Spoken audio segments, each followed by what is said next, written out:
50 movies in 50 weeks. I'm your host, Joey Hollywood, and I'm trying to get through all 50 movies in this 50 movie box set in 50 weeks. The movie I watched today was called All Kinds of Strangers from the year 1974. First off, before I really get into the plot, when I first saw the guy in this, I thought it was Powers Booth, or Booth Powers. I think it's Powers Booth. Amazing actor, very distinct voice, and it was his distinct voice that made me realize it was not Powers Booth.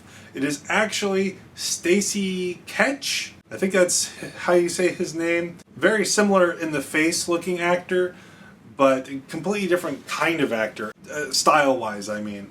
I really like this actor when he shows up in things. He's a nice little character actor, and I wonder if I can say actor again and again and again before you guys complain. But I was very much looking forward to this one by the title alone. I didn't really know what to expect.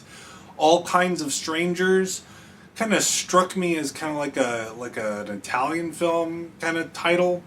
Not exactly, but I don't know. It has a nice ring to it. All Kinds of Strangers. I don't know. I liked the sound of the title. The movie itself is very, very different than what I thought the title was promising.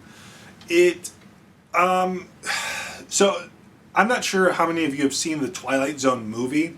This is not like a Twilight Zone type story. It's very grounded in many ways, unlike the Twilight Zone. But there's I can't remember. In the Twilight Zone movie, they remake the episode of the series called It's a Good Life. Cloris Leachman's in it, and I forget the little boy's name, but he played Lemire in Babylon 5, which I realize is a hell of a reference.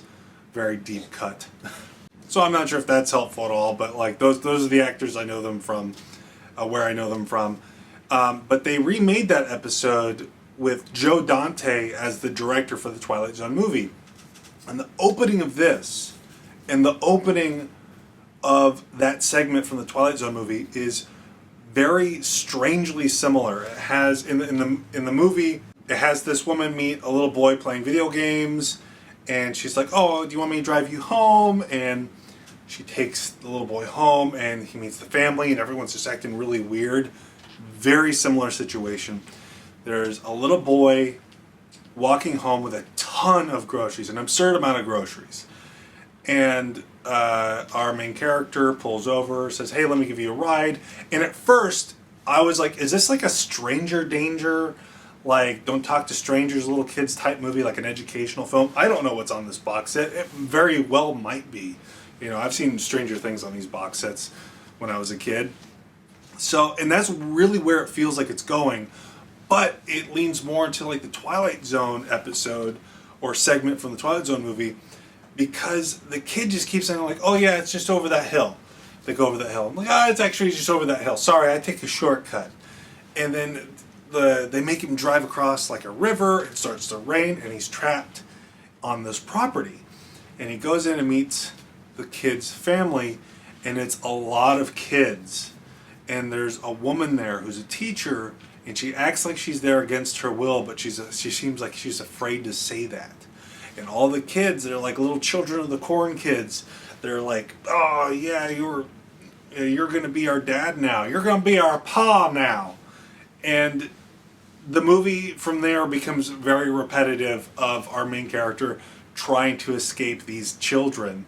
And he's like a moron too, because they keep on like messing with him. They like throw his car in the river, and he's like, "I think they don't want us to leave." And it's like, "Oh, you think so? You think so?"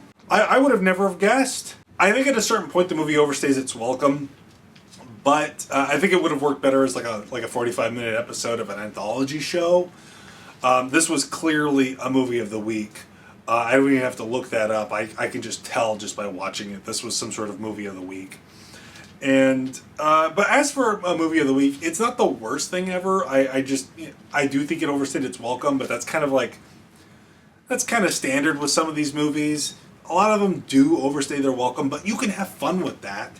Definitely a movie like if you're having a bad movie night, it's not the worst thing to put on. I will say it's not bad movie night material because I don't think it is technically a bad movie, but it's little weird issues you can have fun with. And I think that's where I'm going to leave it. I'm not going to tell you how the movie ends, just in case you watch it. Ends very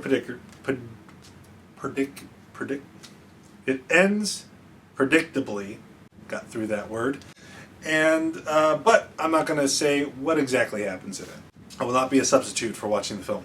Some of these movies are so bad I will do that. This one, I don't know. Have fun with it if you're watching these with me.